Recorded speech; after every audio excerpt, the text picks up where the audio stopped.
Hi everyone, it's Shane Nagle here. Welcome to Photography for Design. I'm recording from Brighton Beach today, just looking for a bit of colour.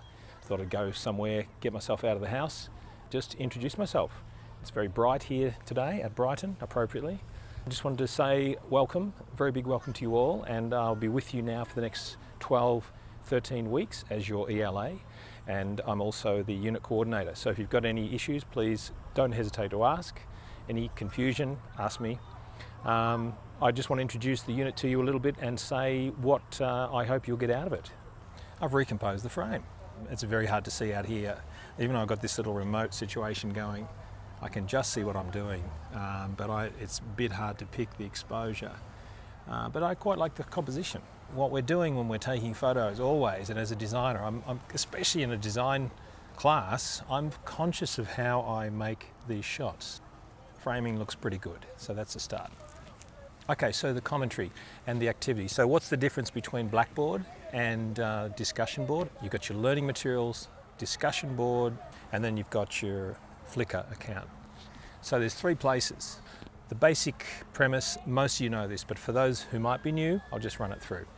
Each week on a Sunday, I'll send you out an email saying we're ready to go for the next week's material. At that time, you can go to learning materials and begin looking through the proper learning materials that are already posted, that are already up and ready to go. In fact, you can look at them right now. They're already up for the whole 12 weeks. The idea is to work your way through those reading materials or little videos. There's some PDFs attached to help you understand shutter speed, for example. There's some great little tools to help you understand how to get correct exposures, what happens when you adjust your ISO, what happens when you adjust your shutter speed. There's some other handy PDFs available in learning materials, and then there's just a general kind of run through of what the task is about that week. Each week, for the first, I think it's 5 weeks, there are 5 small studio tasks which are all accessible, and they contribute to the assessment 1 overall.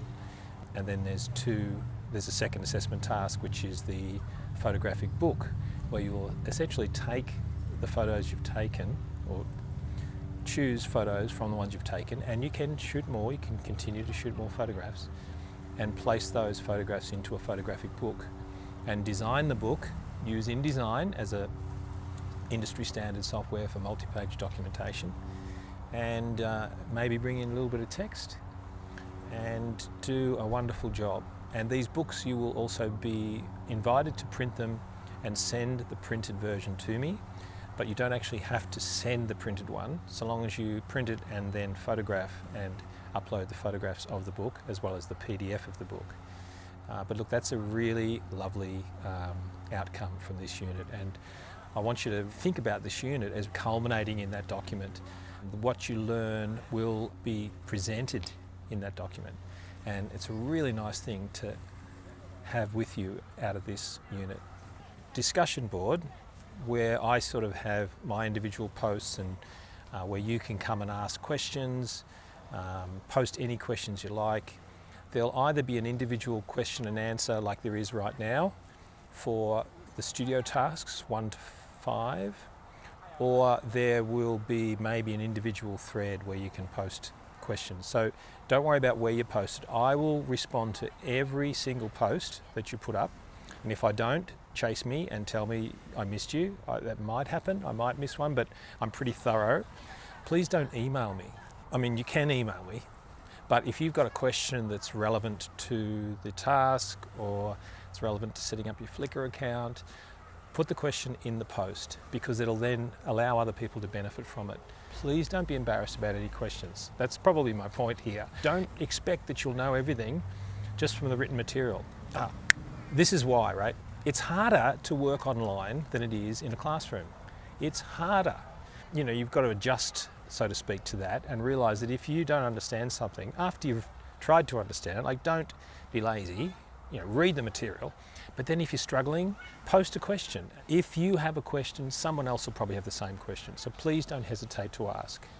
I'm just checking that I'm actually recording all this. So once you've set up your Flickr account, just go and find Swinburne 2017. That'll be the group pool account, and there you'll be able to upload all of your photos for each assessment task, and you also go there to comment on other people's work. And I've already put up a little thread showing you my interpretation of how to do visual analysis. Visual analysis is really important. If you can write in simple formal language and explain what is working about a photograph, in fact describe the photograph. If you can simply describe the photograph with simple formal language, then you are doing a huge amount, because by being able to describe it you can see it. And as I said at the start of this, I believe this unit's about seeing, you learning to see. I mean, we look all the time, but we don't often see things. And as designers, we have to get really good at being able to see, and seeing small differences. Colour, light, composition, resolution, whether something else in the frame is distracting from the subject. That's figure ground. In other words, you can take better photographs when you understand what makes a good photograph. Those comments are about building your visual literacy. You're not trying to sound academic here, it's actually, I think, a really good term. But what you're doing is you're practicing looking, describing what you see, and thinking about why it's working or what's not working about it. And that's all it is. I hope this bloody thing worked. But look, I really wish you all the best. I hope you enjoy taking photos. I love taking photos. I remember so much about things that I photograph.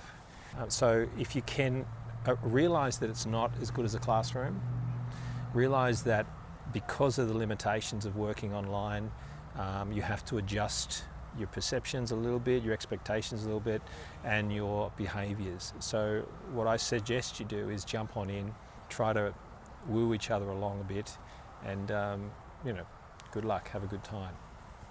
Right, thanks everyone.